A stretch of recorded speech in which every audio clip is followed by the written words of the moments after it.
समरथ साहब धनी।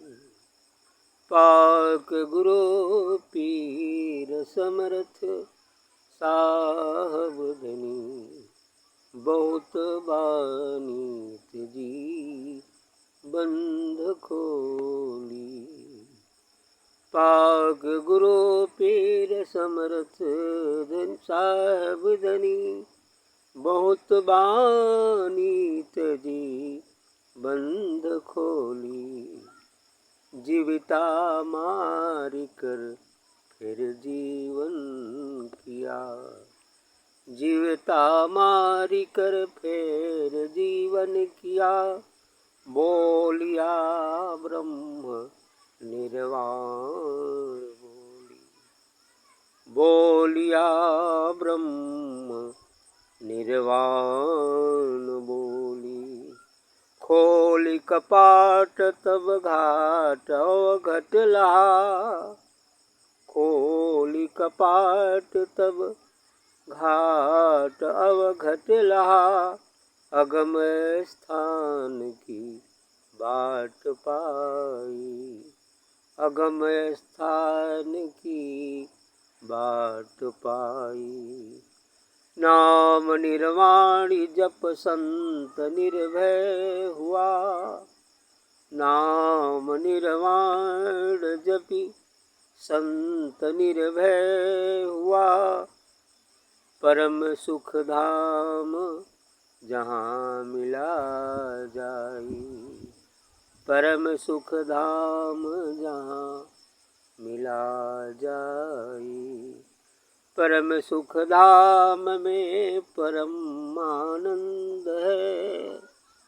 परम सुख धाम में परम आनंद है। पावही सतगुरु भक्त सोई। पावही सतगुरु भक्त सोई। कहे कबीर सतसंग ते पावही। कहे कबीर सतसंग ते पावही।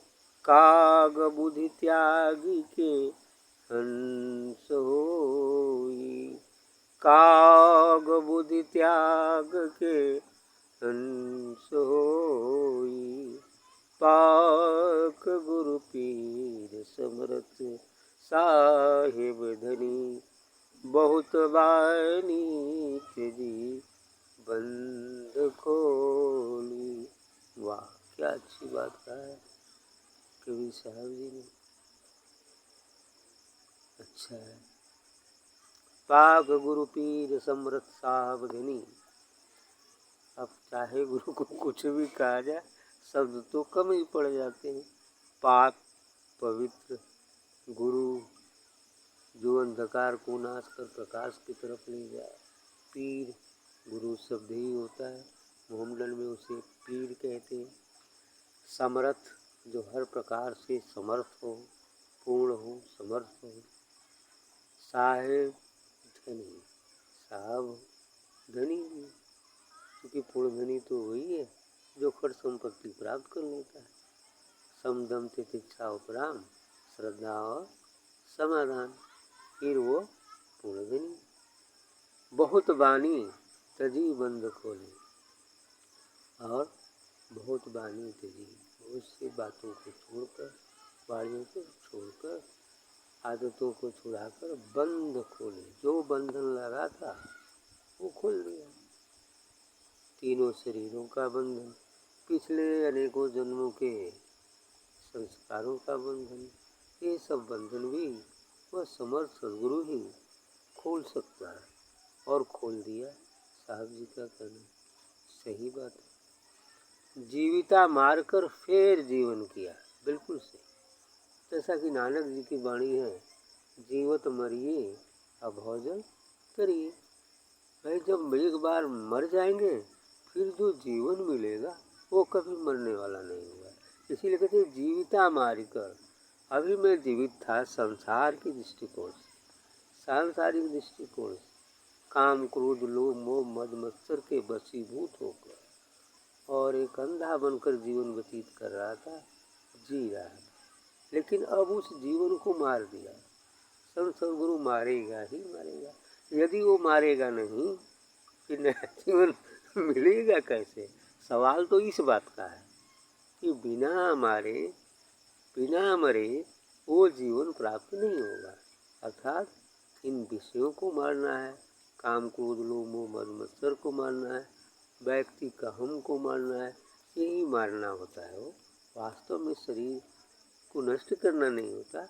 हाँ, शरीर को नष्ट होना अनुभव कराया जाता है कि देह रहते विदेह हो जाए, इसलिए तो जीविता मारिकर फिर जीवन किया। जीवित जो थे अभी वो भ्रम में जीवित थे, अब उसको मारकर एक नया जीवन प्रदान किया है। पहले ये विषयासक्त जीवन था, अब अनासक्त जीवन मिला। ये जीवन वास्तविक जीवन है। बोली या ब्रह्म निर्वाण बोली, फिर क्या हो? ओ ब्रह्म ओ निर्वाण बोली, तब तो बोलना शुरू करेगा। यदि उस जीवन को नहीं प्राप्त कर पाएगा तो फिर वो निर्वाण की बोली कहाँ से बोलेगा? इसीलिए निर्वाण की बोली अच्छी बात। और क्या किया सदगुरु? खोल कपाट तब घाट अवघट लहा। अब वो कपाट जब खुल गए, जो कपाट बंद था अज्ञान का, जो इस आत्मा पर पर्दा पड़ा था, जिसके कारण कपाट के अंदर बंद होने के कारण वही दिव्य आत्मा जीव आत्मा बन गई थी।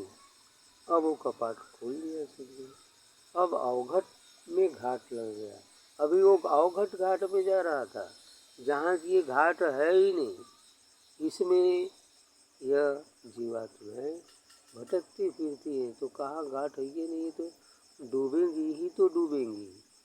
अवघट घाट में लग गया है, भवसागर में लग गया है ना। ये भवसागर अवघट घाट है। अब घाट मिल गया सत्संग का, सदगुरु का, ये असल घाट है। अब इस घाट पर यदि स्नान करेंगे, इस सत्संग गंगा में यदि स्नान करेंगे तो हम अपने घर पहुँच जाएंगे, है ना। और उस जो है भवसागर में स्नान करेंगे तो फिर डूबना ही डूबना तो है। उसमें भी रहना, अनासक्त भाव से रहकर और अपने इस घाट पर से स्नान करते रहेंगे तो नहीं डूब पाएंगे।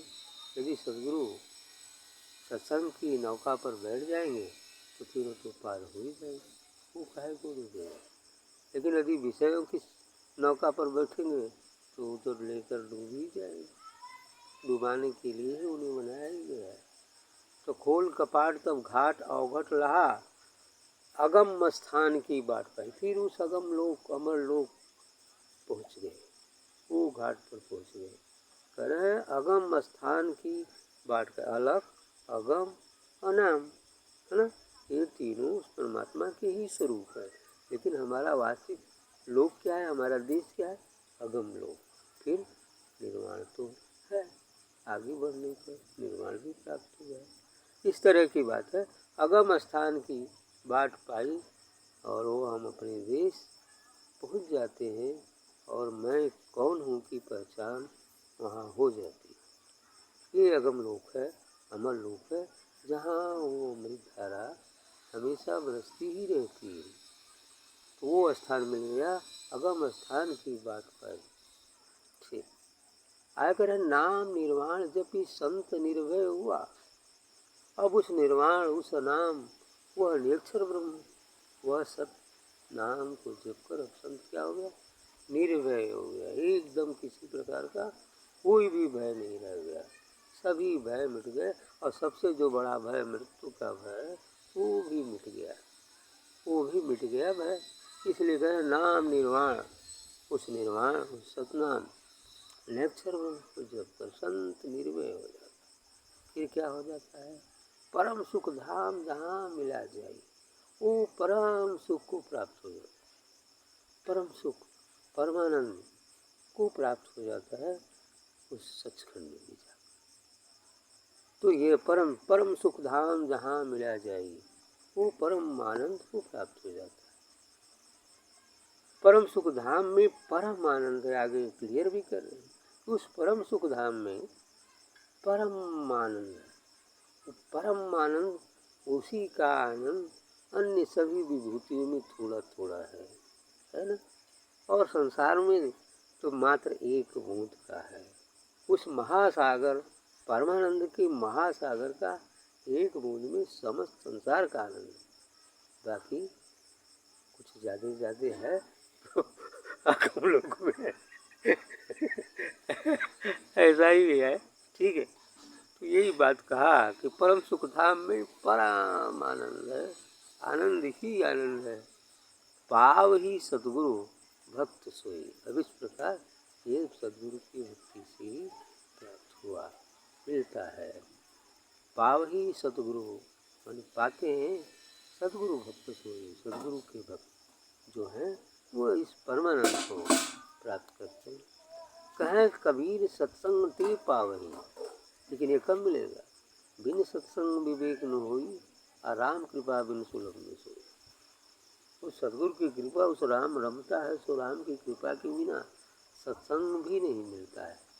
बड़ी भाग पाए, बड़ी भाग उदय होती है, कई जन्मों के संस्कार उदय होते हैं तो सच्चा सत्संग है। यही बात सच्ची। कहें कबीर सत्संग ते पावही। कबीर साहब जी कहते हैं यह परमानंद सत्संग से ही प्राप्त होता है। और जब प्राप्त हो जाता है जिसे, तो क्या गुण होता है? काग बुद्धि त्याग के हंसो। अभी तक जो कौवे की बुद्धि लेकर हम काँव काँव काँव करते फिरते हैं, है ना, और गंदगी में निवास करते हैं, गंदी चीज़ों को ग्रहण करते हैं, लेकिन वही जब सत्संग गंगा में स्नान करते रहेंगे तो एक दिन काग बुद्धि त्याग कर हम हंस बुद्धि को प्राप्त हो जाएंगे। फिर उस क्षीर नीर का विवेक कर लेंगे।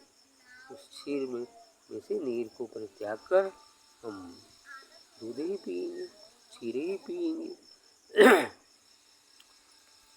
तो ये स्थिति आ जाती है। लेकिन लगे रहेंगे तब, यदि बीच में तमाम कैनाल हैं, यदि उनके द्वारा नहीं हटाया गया तो, क्योंकि ये जो काम क्रोध लोभ मोह मद मत्सर है, ये इसका कैनाल है। इस कैनाल में यदि बूंद जीव जो अभी गंगा की धारा में, सत्संग की धारा रूपी गंगा में, सत्संग रूपी गंगा में चल रहा है, लेकिन ये कैनाल भी बिचवा में लगे हुए हैं। पूर्णता से पहले, आत्मज्ञान से पहले ये कैनाल कभी भी झटक देंगे, है ना, क्योंकि वो प्रभावित हो जाते हैं। लेकिन वहाँ पहुँचने पर तो फिर बस नहीं चलता है। यही बात है, क्योंकि कबीर साहब ने कहा है कि गुरु मोहि दीनी अमृत नाम जड़ी, पाँचई नाग 25 नगिनियाँ सुन तुरत मरी। ये 5 नाग, काम क्रोध लोभ मोह और अहंकार, और 25 नागिनी, 25 प्रकृतियाँ, ये जहाँ जड़ी सुनिए सा एकरे पहले तो एकदम तैयार है काटे में, ऐसी बात नहीं है ना। लेकिन अभी अमृत नाम जड़ी मिल जाएगी तो ये शांत हो जाएंगे।